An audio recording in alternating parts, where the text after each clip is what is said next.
Greetings, fellow subscribers. I'm Johnny. I am Elliot. And we make, yes, we make the Super Gaming Brothers. Yeah. Welcome to our Super Mario Bros. 2 Let's Play story. When Mario opened a door after climbing a long stair in his dream, another world spread before him, and he heard a voice call for help to be freed from a spell.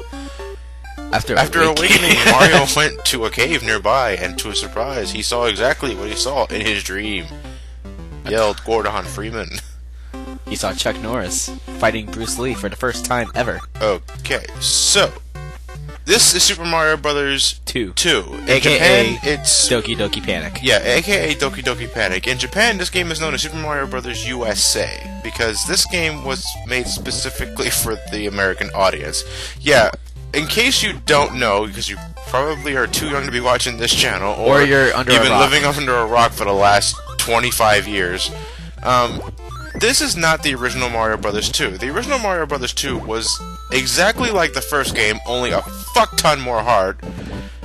But they called us pansies and decided to go with this. Well, they said that us American gamers probably wouldn't appreciate it as much because it's pretty much Mario Bros. 1, just more difficult.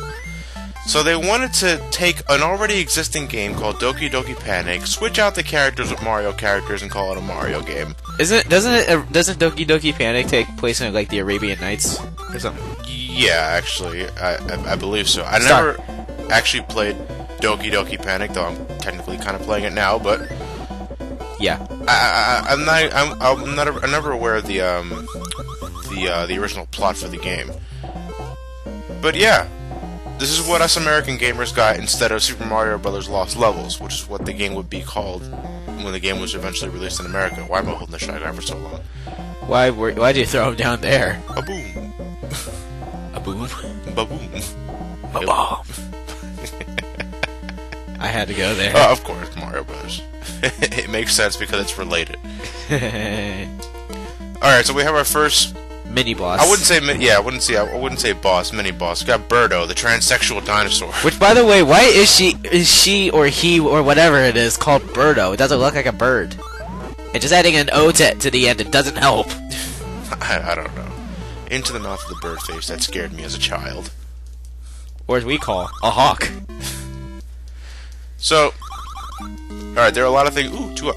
Oh, sweet. Now, there are a few things that I haven't really gone on to explain yet, but actually I'll wait until we actually pick up another formula before I go into explaining it. Okay. But now, yeah, one of the main gimmicks of Mario Bros. 2 is that there are 4 characters that you can choose from: Mario, Luigi, Toad, Peach. Or right. Princess Toadstool. The damsel in distress is actually a playable character, and she's actually pretty helpful.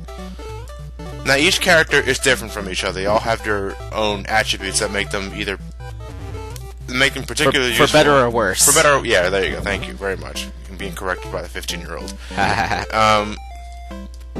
Mario is pretty much the balanced of the bunch. You know, doesn't really have any weaknesses, but he doesn't have any dominating traits. Francis, get out of there. Luigi. He's like Yoshi from Super Mario World. I would say Mario World 2 because Yoshi was pretty much just the second Mario. Mario World 2? Mario World 1. Mario World 2? Yeah, Yoshi's on. Oh, yeah. Stupid!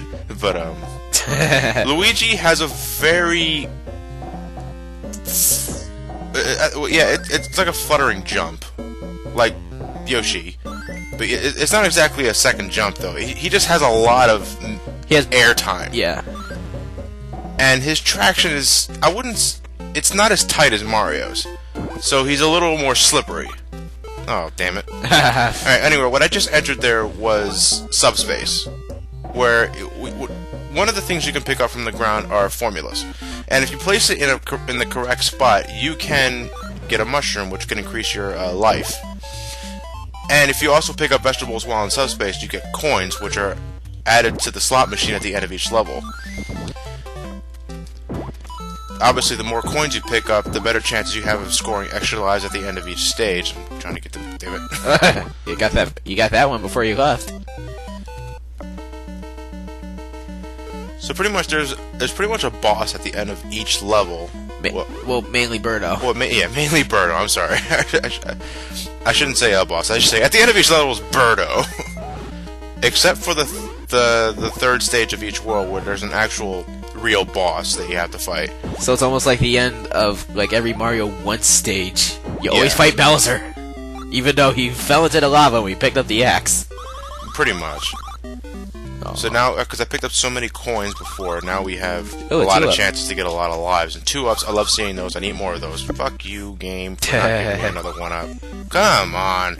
And you know what, though? I'm pretty sure there's no distinct way of getting the result you want. I mean, it's a slot reel.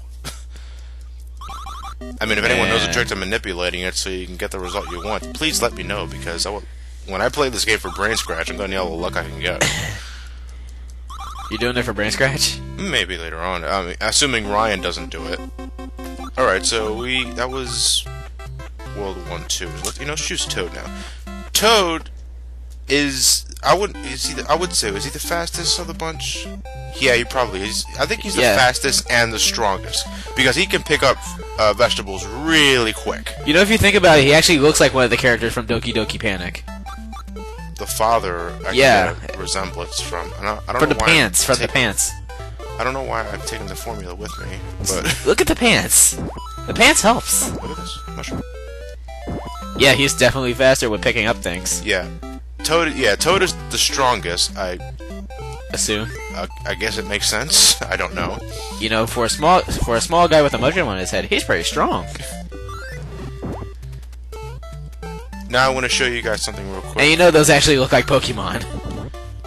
Now, if you use the Subspace formula here and go into this tunnel, it warps you to World 4. But we're not doing that. We're not doing that because this is a full playthrough, live at that, so... Ugh. So screw you. Screw you people that want us to cheat. Cheating is wrong. Ugh. I will say, though, this game is pretty difficult in one sitting because... Yeah. You know, there's no save feature at all unless you're playing the All Stars version. Actually, we could have been doing that. We could have been doing the All Stars version, but I want to go back to the original as much as possible. Well, in that case, I could have just played Doki Doki Panic, but we're going really hardcore. When it comes to games, I want to play the original version as often as I can. So I'm playing the 8-bit version of Mario 2. And you got hit by a phantos. Yes, I did. And another thing, sometimes you have to unlock doors by grabbing the key. And there's usually a phantos inside that key room, so when you pick up the key, the phantos mask activates and it starts hunting you down relentlessly until you either die or let go of the key. That's one big key. Indeed. And that's a big Twinkie. That's a big Twinkie. I had to do it. Actually, the whole concept of picking up the key will later return in the '94 remake of Donkey Kong. Oh yeah, for the Game Boy. And that would spawn Mario vs. Donkey Kong later on, so... But I still like the Game Boy version. I guess the producers really like keys. But anyway, we're at the end of World 1-3, and now we have our first major boss in the game. If we could actually get there. Yeah, it's Mouser. And I died from explosion residue. Yeah, just by touching the word bomb, you die. Or you take damage, at least. But I couldn't care, because I do have a crap load of lives, and I'd rather be in my big state than a small state, because I get pretty nervous when I'm in my small state. God damn it, Toad, what's that little gap? It's like you're in the word pow, and then you die from it. Yes. Mouser is pretty self-explanatory. You simply just gotta throw those bombs right back at him and hope they explode within the vicinity. I'm wondering why he's called Mouser. He's a mouse. What's the for? He likes... I don't know. I just got it 2 times in a row. Come on, eat it. Oh, fail. Yeah, you're dead. We'll never see you again. Oh, the animal abuse. I also feel like we're in Tetris. Oh, the huge manatees. Oh, the irony! Take a little sip of my water here. Sip in the water. Swing and shine, swing and shine. Man. So yeah, like I said earlier, the more coins you grab, the better chances you have of scoring a lot of extra lives. I just got 2 up there. That's awesome, but that's the only thing I'm getting.